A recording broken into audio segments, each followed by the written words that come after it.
Yo tout le monde, c'est Alex. Je vous retrouve aujourd'hui pour le premier point lecture de 2024. J'ai mis du temps à vous le sortir, j'ai mis du temps à le tourner. J'ai 7 livres de terminés sur 52. À la base, j'avais mis 50 et je me suis dit 52. Un livre, une semaine. Bref, voilà. On vient d'entamer, du coup, je vous tourne la vidéo juste avant de vous la mettre. Vraiment, là, aujourd'hui, je tourne, je poste, fini. Même si j'aurais un petit peu de montage à faire par rapport au son, principalement. Je suis désolée si ça résonne. C'est pas normal que ça résonne autant. Je suis dans mon salon qui est vachement meublé. Je ne sais pas, je ne pourrais pas expliquer. Du coup, j'ai déjà lu 7 livres. Je suis en train d'en lire un cinquième. Un huitième, pardon, pas du tout un cinquième. Dont quatre qui peuvent se regrouper en un. Du coup, je vais vous parler que de quatre. Enfin, je vais vous parler en quatre parties, en quelque sorte, puisque pour les souvenirs introuvables, je vais vous faire une chronique globale de bah, de la saga, qui du coup est en quatre livres, comme je viens de le dire, et qui sont vachement courts les livres. Je vous en reparle juste après. Il y a également Un cœur pour Noël, calendrier de l'Avent. Est-ce que c'est bon pour vous? Excusez-moi, c'est le chat qui s'emballe, en fait. Et qui commence à faire du bruit. Je suis désolée si vous entendez les bruits du chat. J'ai pas d'autre moment de libre pour tourner la vidéo. Voilà, donc je disais Un cœur pour Noël, petite lecture de l'Avent en fait, à la base, que j'ai lu en janvier.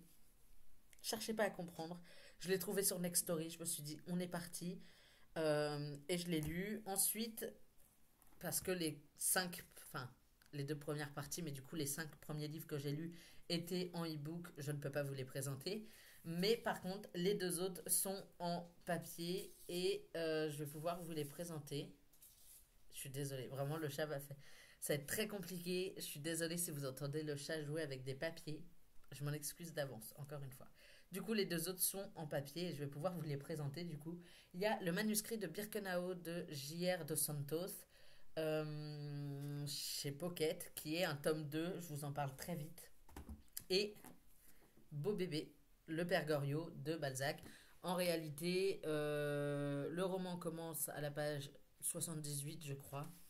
Avant, c'est de la bibliographie. Bibliographie, notes sur l'établissement du texte, tableau des abréviations, etc. etc. Donc, le texte commence vraiment à la page 79, même, je crois. Ouais, 79, avec des notes de bas de page hallucinantes. Et se termine page 491. Après, c'est des dossiers, des documentaires, enfin des documents, etc., qui sont liés à ça, mais qui sont en fait des commentaires de l'éditeur, enfin comment il s'appelle? Monsieur Vachon, je crois. Stéphane Vachon. Donc voilà, je vous en parlerai très brièvement, je pense, de celui-là, mais du coup, je l'avais à lire pour les cours et je me suis dit pourquoi pas finalement le présenter quand même sur la chaîne. Comme ça, vous avez vraiment une trace ici de tous les romans que j'ai lus et il y a une trace aussi sur Instagram de tous les romans que j'aurais lus, puisque j'ai fait un avis Instagram sur le Père Goriot et que je compte le faire pour les prochains livres, pour les cours. Je commence par vous présenter les livres que je suis en train de lire et à la fin, je vous dirai les livres qui sont au programme dans les prochains jours. Donc voilà. Tout d'abord, il y a eu Souvenir introuvable, donc qui a été un SP de Sora, pas du tout, de Laura Wilhelm. Donc c'était un SP que j'ai eu sur Simplement Pro, il me semble. Euh, Parce que j'étais pas encore sur Bookfluencer, donc c'était forcément sur Simplement Pro. Donc sur Simplement Pro, on y suit Jade, qui se réveille à l'hôpital. Elle n'a aucun souvenir de sa vie d'avant. Elle n'a aucun souvenir de ce qui s'est passé. Elle a totalement perdu la mémoire. Donc on a Jade qui se réveille après un mois de coma à l'hôpital sans savoir pourquoi, en fait, sans savoir ce qui s'est passé, sans savoir, euh, excusez-moi, sans savoir d'où vient le problème. Et en plus, elle est à l'hôpital, pas du tout près de chez elle. Elle est près de chez ses parents. Et voilà, on lui dit qu'elle a eu un accident, que elle a fait du saut en parachute, je crois. Attendez, je vais vérifier mes bêtises, moi, avant de dire n'importe quoi.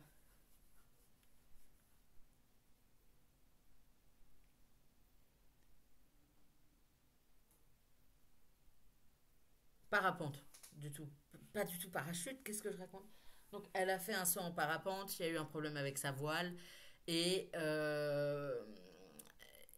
grave accident. Elle finit par retourner à Marseille, je suis pas persuadée de Marseille, hein, pour reprendre ses études en journalisme et essayer en fait de comprendre ce qui l'entoure là-bas et peut-être essayer de retrouver des souvenirs. Euh, on y rencontre beaucoup de personnages au final, on y rencontre... Enfin, on la suit, donc on rencontre forcément les personnages qui gravitent autour. On rencontre Antoine, on rencontre Maël, on rencontre j'ai un doute. Julien. On rencontre Julien. Vraiment, Julien, le meilleur. J'ai trop kiffé Julien. On rencontre Vanessa, etc. Et en fait, à mesure que les pages avancent, on se rend compte que c'est peut-être pas si simple, que ce n'est peut-être pas juste un accident, et que tout ça fait peut-être partie d'une vengeance au final. Vengeance tournée vers Jade, qui le découvre petit à petit et qui comprend bien plus tard euh, qui a fait quoi, pourquoi quelqu'un pourrait lui en vouloir, etc. Et, et ça se divise en quatre tomes. Le premier tome est sur Jade, du coup, sur l'enquête, sur qu'est-ce qui s'est passé en fait. Le deuxième tome est sur Antoine. Je vous dis pas qui est Antoine pour Jade. Vous l'apprenez dans le tome un. Donc le deuxième tome est sur Antoine, mais du coup lui c'est le passé. Les événements des tomes 2 et 3 se passent avant les événements du tome un. Donc on a le point de vue d'Antoine dans le 2 et le point de vue de Vanessa dans le 3. Ce que j'ai trouvé plutôt cool parce que du coup on rencontre d'autres personnages et on a d'autres points de vue et on comprend d'autres choses euh, à mesure que les pages avancent. Et dans le dernier tome, on retourne avec Jade, mais du coup, on reprend la suite. On est même quelques mois plus tard avec, je vous dis pas celui de qui ou quoi, avec un procès auquel Jade doit participer. Et c'est comme ça. On suit à nouveau l'évolution, on suit le déroulé du procès, on suit enfin, comment ça s'appelle, le, la fin, etc. On retrouve Julien qui est quasiment totalement absent des tomes 2 et 3. Donc on le retrouve dans le tome 4 pour plusieurs raisons. Il est question quand même de questions, de sujets en quelque sorte très durs, des sujets un petit peu qui peuvent trigger un petit peu, on va pas se mentir. Donc déjà il y a la tentative de meurtre euh, dans le tome un, dans le tome 2 il est question de drogue je crois, d'alcool, voilà, d'attentats également et je crois que c'est dans le tome 3. Dans le tome 3, on parle de bipolarité, de viol, de MST, euh, qui sont des sujets très importants, surtout celui des MST qui est pas forcément très souvent abordé. Mais là, j'ai trouvé que l'autrice l'abordait plutôt parfaitement, plutôt bien. Et il y a une histoire de fausse couche. Je crois que c'est dans le tome 4 pour le coup. Il y a une histoire de fausse couche, un petit peu de dépression aussi. Et, euh, et voilà, quelques sujets quand même vachement importants, mais vachement triggering. Ils peuvent très rapidement mettre quelqu'un, enfin rendre quelqu'un inconfortable, ce que je peux parfaitement comprendre. Moi, je me suis lancé dedans, notamment dans le 3 en sachant à quoi je m'y attendais, enfin à quoi je m'attendais avec la bipolarité, le viol, patati patata, MST, drogue, etc. L'autrice avait fait un truc devant, enfin au début. Après, dans le 2 je vous avoue que je ne m'attendais pas à l'attentat et je ne m'attendais pas non plus à la drogue. La drogue, bon, admettons, l'attentat, je pense qu'il aurait été comme bien de le noter au début du tome 2 qu'il était question d'un attentat. Le personnage, donc Antoine, ne le vit pas directement, mais des personnes qu'il connaît, ils sont, sont impliqués dedans, sont victimes de ça en fait.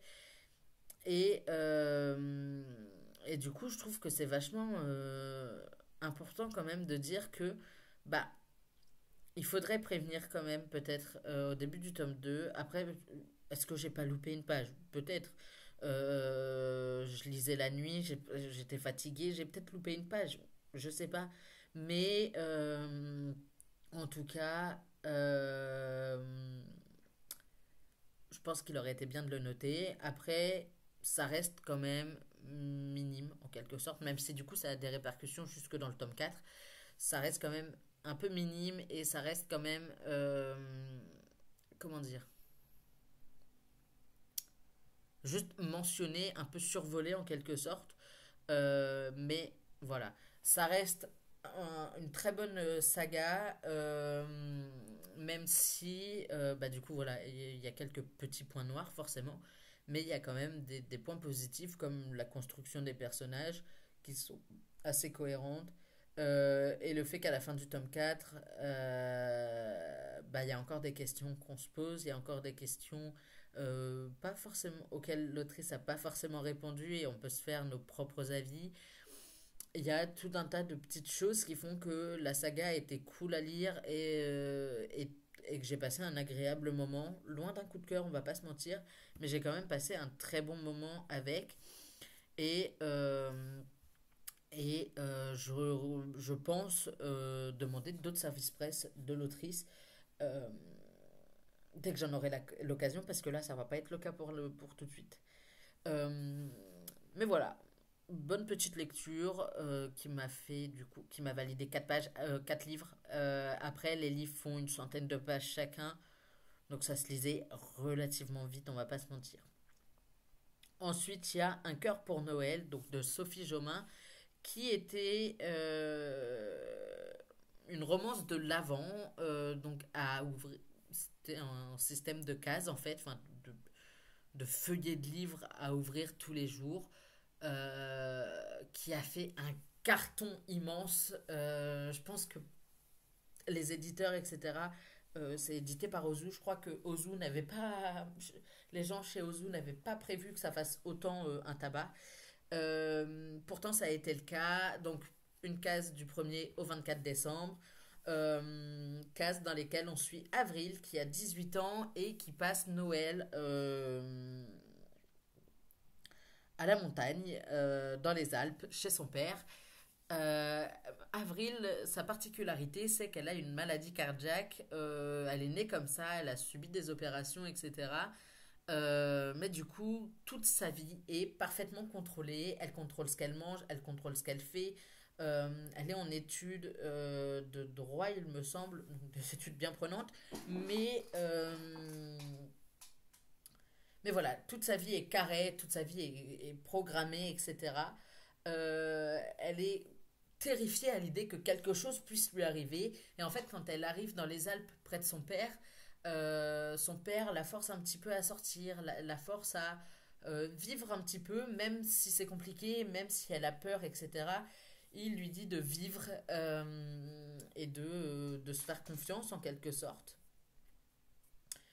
Euh, Au début, sa meilleure amie est à Bordeaux, je crois. Elle n'est pas là du coup. Mais il est prévu qu'elle arrive le 10, le 6 ou le 10, je sais plus, si je dis pas de bêtises. Meilleure amie qu'elle a rencontrée dans les Alpes quand elle était petite et qui a un grand frère plus grand du coup qu'elles deux puisqu'elles ont le même âge qui s'appelle Augustin. Le love and interest, vous avez compris. Augustin va chambouler un peu plus sa vie en la faisant sortir plus que son père ne le faisait déjà, en lui faisant ressentir des choses qu'elle n'a pas forcément ressenties avant et passer en fait des bons moments. Euh, Augustin la pousse à vivre en fait et j'ai trouvé ça mais adorable. C'est une romance toute mignonne avec un peu de suspense parfois. Sophie, tu passeras probablement pas par là, mais si tu passes par là, sache une chose, c'est que je te déteste de m'avoir fait paniquer. Ceux qui l'ont lu comprendront, ça concerne Augustin. Bref, longue histoire. Et, euh, et du coup, voilà. Petite romance toute mignonne, malgré le suspense et les quelques petites frayeurs, avec laquelle j'ai passé un agréable moment. Après, moi, l'avantage, c'est que je pouvais lire. Alors, je sais pas si c'est un avantage ou un désavantage, mais je pouvais lire à la suite. Euh, Pas que ceux qui l'avaient au début décembre ne pouvaient pas, mais tout le but du calendrier de l'Avent, c'est quand même d'ouvrir une case par jour. Donc, si vous en ouvrez 5 dans la même journée, c'est un peu inutile. Moi, je les ai toutes ouvertes. D'accord. Je les ai toutes lues. En 2 ou 3 jours, je les ai défoncées, en quelque sorte. Je l'ai lu très rapidement et j'ai vraiment adoré. Les personnages sont hyper bien construits et hyper attachants. Ils ont enfin, leurs qualités, leurs défauts. Ils sont juste humains et j'ai kiffé lire en fait Un cœur pour Noël qui du coup m'a un peu réchauffé le cœur, m'a fait croire en l'amour, etc. presque. Même si on, on reste, comment dire, sceptique par ici. Mais voilà, elle m'a fait croire à l'amour presque et c'était mignon, c'était c'était cool à lire, il n'y avait pas trop de longueur, enfin vraiment c'était génial. Après, je pense que si je l'avais eu début décembre, je n'aurais pas suivi le sens du calendrier de l'avant. Je suis déjà pas le sens du calendrier de l'avant en chocolat. J'avais un Kinder, non, un Lind, Milka. Un Milka, je l'ai terminé le 16, je crois. Il y a un moment, j'ai craqué, j'ai fini les boîtes. Ça arrive. Mais du coup, je pense que si j'avais eu ce roman-là en roman de l'avant, j'aurais jamais tenu le rythme, j'aurais jamais tenu le coup, j'aurais craqué parce qu'il y a des moments où à la fin des chapitres, en fait, il y avait juste bah, le suspense qui arrivait. J'étais là en mode, bah, heureusement que j'ai la suite tout de suite parce que je serais un peu déçu sinon. Et du coup, voilà, c'était une agréable expérience de lecture. Pas un coup de cœur, mais quand même agréable. Et je pense que si l'autrice en refait un cette année, donc en 2024, pourquoi pas. Je me laisserais peut-être tenter en espérant tenir le coup les 24 jours. Sinon, ce serait terrible.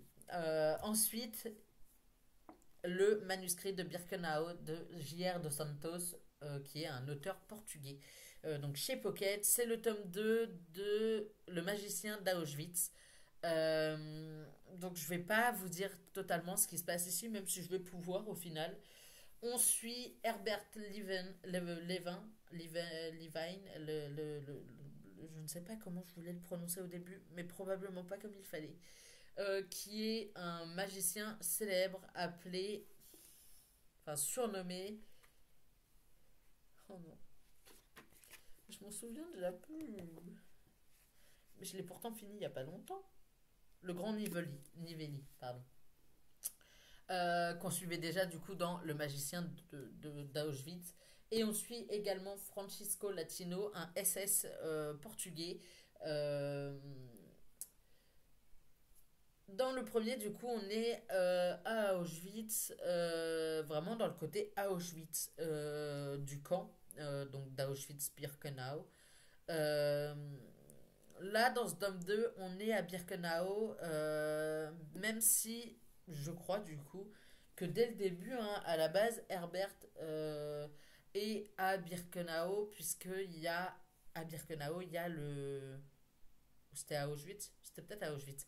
Il y a un camp spécial pour les familles qui a été créé au cas où la Croix-Rouge viendrait pour s'assurer que tout le monde est bien traité, que ils travaillent, etc., mais qu'ils risquent rien. On sait tous la réalité des camps derrière, camps de concentration, mais surtout camps d'extermination à Auschwitz.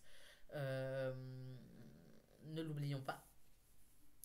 Dans ce tome 2, les personnages se sont déjà vaguement croisés, je crois, dans le tome 1. Mais dans ce tome 2, ils passent leur temps à se croiser, leurs chemins se croisent pour une raison bien spécifique, puisque Herbert va devoir faire un spectacle pour les SS. Donc un spectacle de magie. Ce livre est bouleversant, il est poignant, je pouvais pas le lâcher, j'arrivais pas à le lâcher. J.R. Dos Santos lui-même l'a dit, il n'était pas sûr de le sortir. Il le dit dans ses remerciements, enfin dans sa note d'auteur, il n'était pas sûr de le sortir parce que c'est très dur. Il y a des scènes qui sont très, comment dire, très dures à digérer en quelque sorte, très dures à lire et à encaisser.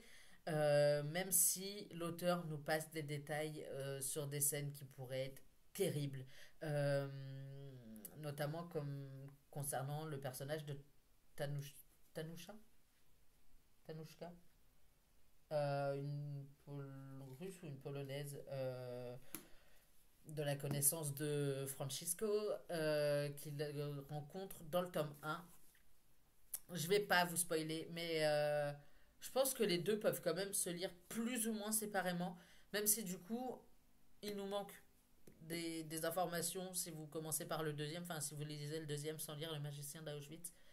Mais du coup, Herbert, pour pouvoir préparer euh, comment dire, ce spectacle et être un peu encore mieux traité en fait, en quelque sorte, physiquement en tout cas, que dans le camp des familles qui de toute façon voient au bout de 6 mois de vie là-bas ses habitants mourir, c'est-à-dire que les convois ont 6 mois. Au bout de 6 mois, ils sont emmenés aux chambres à gaz.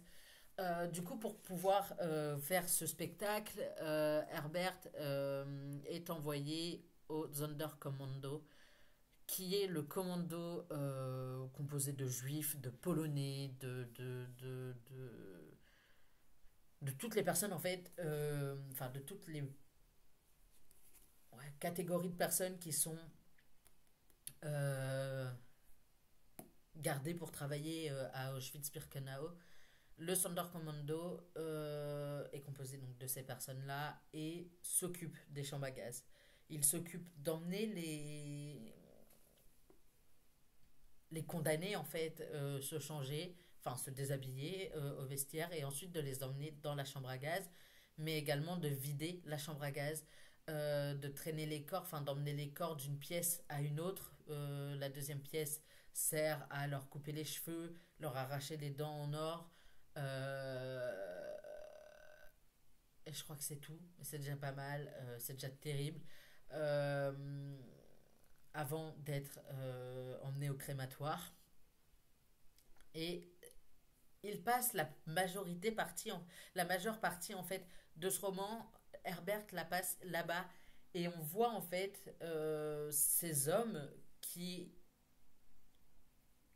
doivent, tout en sachant ce qui se passe, tout en sachant ce qu'ils font, tout en connaissance de cause en fait, sacrifier leurs compatriotes, les personnes de la même religion qu'eux, les personnes juives, les personnes qui sont en fait enfermées et qui le savent ou non, qui savent ou non ce qui se passe. Et le génie allemand, en quelque sorte, réside dans le fait qu'ils emmènent les femmes et les enfants d'abord, et qu'une fois qu'ils sont nus et dans la pièce pour une douche, euh, emmènent les hommes et leur disent qu'ils vont retrouver leurs femmes là-bas et leurs enfants, etc.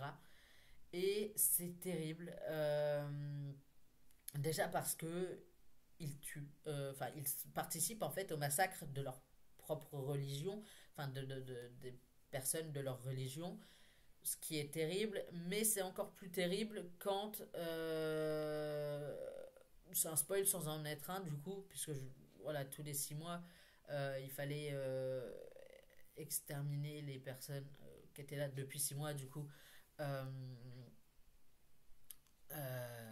du camp des familles.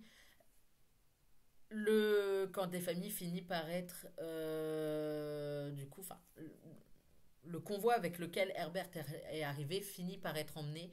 Et c'est terrifiant parce que il les connaît et c'est encore plus impactant. C'est impactant forcément de voir, enfin de faire ça. On le sait dès le début, hein, on le voit dès le début. Mais en fait, il s'y habitue en quelque sorte et c'est terrible. Et le coup de massue, c'est vraiment le moment où le camp des familles arrive, le convoi avec lequel il est arrivé arrive.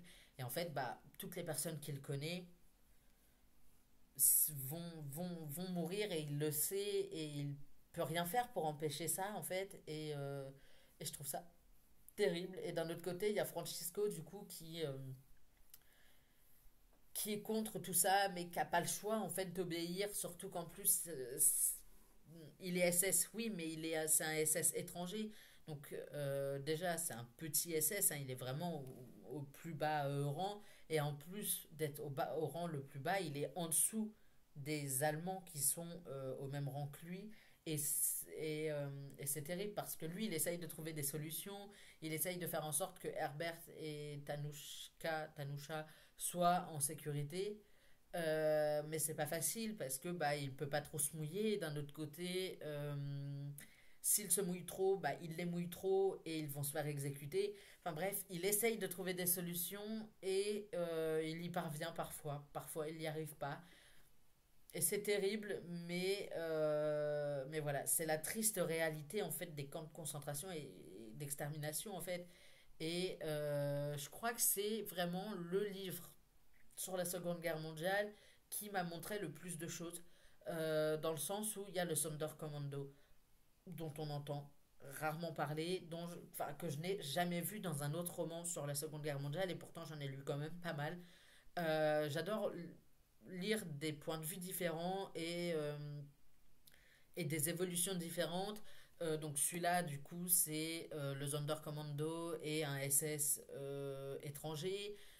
Dans Max, c'est les Buntsborn, ces espèces d'expériences, enfin, d'endroits où les femmes donnaient naissance à des enfants dont le crâne était, enfin, tout était millimétré. Il regardait la taille du crâne pour voir si c'était un bon arien, un bon arien, un bon arien pas genre inutile, mais un bon arien Aryen. Enfin, s'il allait faire un bon élément en fait pour leur nation. Donc c'était dans Max. Enfin, j'aime ce genre de choses. Euh, et découvrir en fait que les Allemands mais, étaient doués d'une ingéniosité mais sans nom à l'époque, tout en étant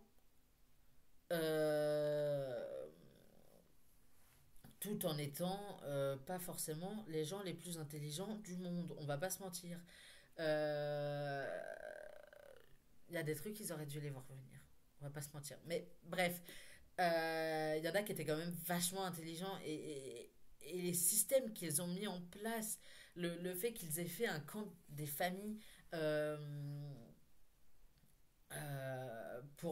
uniquement pour la Croix-Rouge, le fait que ils aient réussi à mettre des gens dans des ghettos, qu'ils aient réussi à tuer autant de monde dans les chambres à gaz, ça relève d'un génie, mais d'un autre côté, un génie genre terrifiant et terrible. Et le fait qu'ils aient réussi à pousser 3 4 500 hommes dans le Sonderkommando à juste, comment dire, tuer les gens de leur nationalité ou de leur religion, pour moi, c'est du génie, même si du coup c'est mauvais et c'est néfaste et hyper toxique, etc. Mais ils étaient, enfin, il y en a qui étaient quand même vachement intelligents, même si c'est triste à dire. Donc voilà, la Seconde Guerre mondiale, c'est vraiment mon domaine de prédilection niveau historique. Et je me suis, ce livre m'a bouleversé, ce livre m'a touché, ce livre m'a fait vivre mille émotions. Euh, L'auteur met de temps en temps des petits trucs qui m'ont fait sourire, même si, bah, du coup, vu le contexte de l'histoire, un peu complexe de rire et de sourire et d'être heureux parce que, bah, il y a des gens qui meurent, en fait. Il y a des gens qui meurent et c'est horrible. Mais voilà, pas un coup de cœur parce que je pense que si je l'avais lu bout à bout, enfin, si j'avais lu les deux bout à bout, ça aurait pu être un coup de cœur. Là, il me manquait un petit quelque chose. Je saurais pas dire quoi, mais il me manquait un petit quelque chose. Il m'a quand même bouleversé, transcendé et il m'a fait vivre mille émotions. Mais voilà, pas un coup de cœur du tout. Le dernier que je vais vous présenter, c'est Le Père Goriot de Balzac. Je vais passer très vite dessus. Je vais pas passer 10 minutes comme j'ai pu passer avec lui ou les autres. Parce que j'ai pas tant de choses à dire que ça. Quoique. À lire pour les cours, je l'avais déjà lu il y a 5 ans. Mais je me suis dit, il faut le relire parce qu'avec ma chance, ça va tomber dessus soit au devoir continu, soit au partiel. Et le enfin, le contrôle continu et tombe dessus. J'ai un mois et demi pour le rendre, mais il tombe dessus et heureusement que je l'ai lu. Et, euh, et voilà, on suit les aventures des résidents, des pensionnaires de la pension Vauquer à Paris dans les années 1820 à peu près. Un peu avant, 1819-1820. Donc parmi ces pensionnaires, il y a le père Goriot, qui est un vieil homme un peu mystérieux. Les gens ont un peu de mal à le comprendre. Je vais poser ce livre, il est un peu lourd. Les gens ont un peu de mal à le cerner, à comprendre exactement ce qui se passe, bah juste à, ouais, à le juger, à savoir exactement qui il est. Euh, Il y a Monsieur Poiret et Mademoiselle Michonneau qui ont un rôle un petit peu important dans l'histoire. Même si on les voit très peu au final, on les voit quasiment pas, mais ils ont un rôle primordial. Il y a Vautrin. On ne sait pas trop d'où il vient non plus, on n'en sait pas trop sur lui. Et en fait, au- à mesure que les pages passent, on se rend compte qu'il n'est peut-être pas celui qu'il prétend être, etc. Euh, Il y a Madame Couture et Victorine, sa petite protégée dont le père est blindé de thunes, excusez-moi du terme, mais qu'on n'a rien à foutre de sa fille, excusez-moi à nouveau du terme, et qui la renie coup sur coup jusqu'à un malheureux accident, un malheureux événement. Parce que ce bon monsieur Taillefer, je crois, a un fils. Frédéric. J'ai failli l'appeler Maxime. Maxime, c'est pas le même. Bref, il arrive des bricoles et Victorine se retrouve blindée de thunes vers la fin. Et c'est totalement un spoil ce que je viens de faire, mais c'est pas grave. Et il y a également Eugène de Rastignac, étudiant en droit qui vient d'arriver à Paris, qui a une cousine plutôt bien placée, la comtesse de Beauséant. Euh, Clara Clara de Beauséant, je crois. Claire Claire ou Clara, je ne sais plus, l'un des deux. Je crois que c'est Clara. Qui va petit à petit comment dire, bah, le faire entrer dans la haute société. Il va rencontrer la comtesse de Resto et la baronne de Nucingen. Nucingen, je ne sais pas comment on le prononce, c'est un nom allemand. Je n'arrive jamais à prononcer les noms allemands, voire même Néerlandais. Bref, un nom chiant, mais chiant à prononcer. Non, allemand parce qu'il vient d'Alsace. Donc c'est les Allemands. Anastasie de Resto et Delphine de Nossingen, qui ne sont autres que les filles de ce brave Père Goriot. Euh, il va les rencontrer et il va faire une erreur. Il va se fermer la porte de la comtesse euh, et être banni de chez elle en quelque sorte. Et en fait, excusez-moi, tout le but du roman, c'est qu'on suive l'évolution de Rastignac, principalement, donc dans la haute société, qu'on voit l'envers du décor, qu'on voit ce qui se passe en fait dans la haute société et, et qu'on avance en fait aux côtés de Rastignac qui, qui comment dire, qui se rend compte qu'en fait c'est pas aussi cool qu'il le pensait et, et voilà, toute l'histoire tourne autour de ça, autour de Rastignac et des filles du Père Goriot et du Père Goriot principalement. Même si du coup il y a un petit peu avec Vautrin, il y a l'histoire avec Vautrin, Michonneau et Poiret, et il y a l'histoire avec Victorine de Taillefer, euh, qui est un peu triste, mais en même temps totalement plausible à l'époque. Donc voilà, je vais pas vous en dire plus, à part que j'ai kiffé à nouveau ma lecture.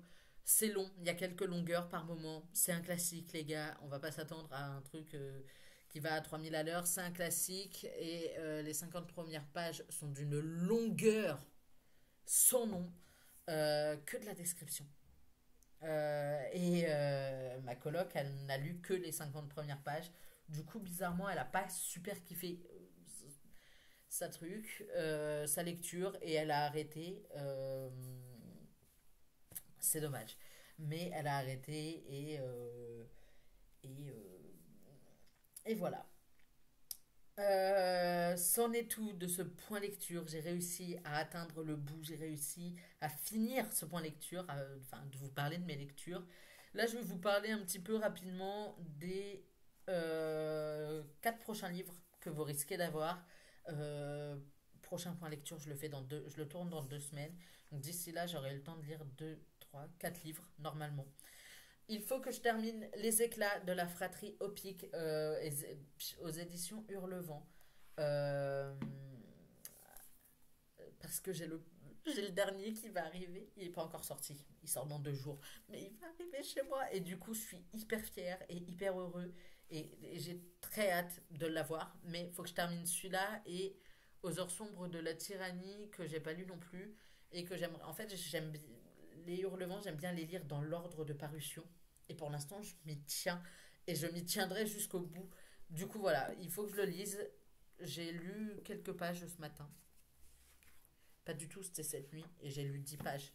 Mais du coup, je vais essayer de lire un petit peu plus ce soir. Théoriquement, il faut que je l'ai fini pour mercredi. On y croit tous. Ensuite, il y a Surnaturel 1. Enfin, pas, premier tome, partie 1 de EJ Swan. EJ, je sais plus de qui. Je suis désolée. Celui-là, c'est de Mélissa Restou. Ensuite, il y a pour mercredi. Surnaturel, j'aimerais le lire pour samedi. On y croit tous. Ensuite, pour mercredi, j'aimerais lire Les Diaboliques de.